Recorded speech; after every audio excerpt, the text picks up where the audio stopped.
3, 1 through 7 in 1 Peter is an example of a household code in the New Testament. What is a household code? A household code tells people how to act in relationships with loved ones. Where did the term come from? Martin Luther coined this term in the 15th century, and we find these codes in ancient literature. They were common in Greece and in Rome. The Bible contains 3 household codes: Ephesians 5:22 through 6:9, Colossians 3:18 through 4:1, and 1 Peter 3:1 through 7, our text today. Now, the pagan codes were similar to the ones we find in Scripture, but also very different.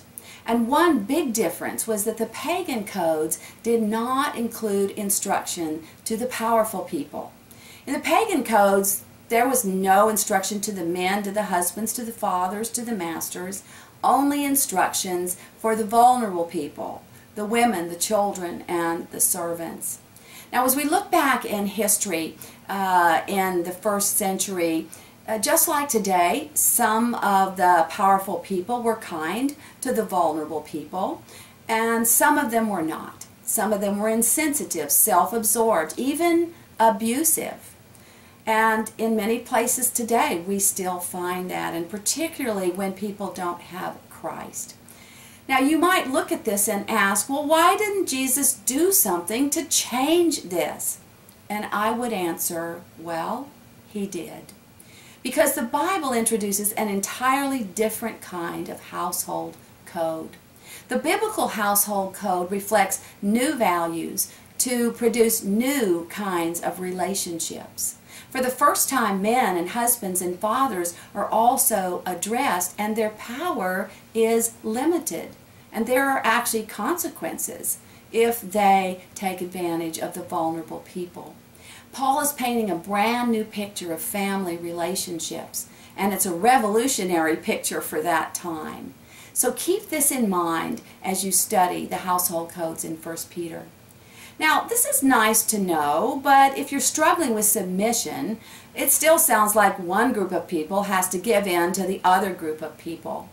But that's not really true. God is painting a picture of all of us loving and serving and blessing each other. When I submit to my husband, I come under him to lift him up as we are making our way as a team in this difficult world. We are teammates in the spiritual battles that we face in life today.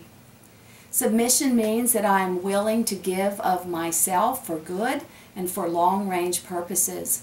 And I do this voluntarily. I'm willing to sacrifice my personal desires when it's in the best interest of everybody. But you'll notice as you study that the household code also asks something of the husband. There are 2 asks here, and they work together.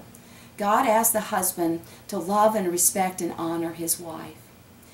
Peter writes, husbands, in the same way as the wife, be considerate as you live with your wives, and treat them with respect as the weaker, that's physically weaker, precious and tender partner, and heir with you. And then comes the penalty, so that nothing will hinder your prayers. Husbands are called to lay down their life for their wives. They're called to live out a life that is in the best interest of others as well.